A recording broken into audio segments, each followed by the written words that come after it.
Baka network naman. Hindi, interview nga niya.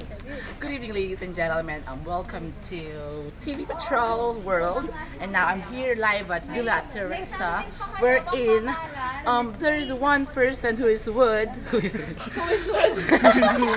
He's not a person, he's a wood. He's undergone an Pag-Tagalog ka na. Oh, trying hard. Hello po. Binabati ko yung taga-arayan. Casey, ayan na. Okay, nagbabalik po tayo sa Villa Teresa Balita. At ngayon, kasalukuyan po nagkakagulo ang mga tao rito. Kasalukuyan po ang lalaki ng mga tao.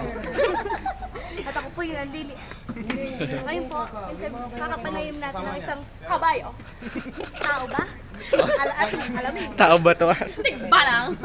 Isang tanong. Tao ka ba? Hindi yan ka. Hindi ko nalubos sa maisip.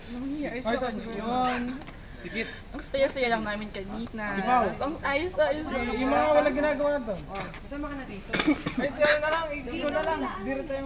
Ngayon, nagkakagulo na sila. Ngayon, di po nila alam kung sinong sasama. Hindi, sa may palengke. Ngayon po, pilit po nilang pinag-uusapan at pinag-diskusyonan ang mga pag-iisip. Punta na ako. Pang high school. Hiri balo! Tara, pangutong tayo. Ayun po, nagkakagulo na po sila.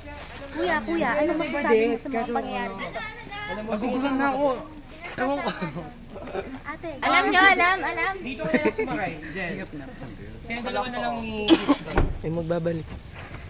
okay, ngayon po, magbabalik ang Villa Teresa Balita.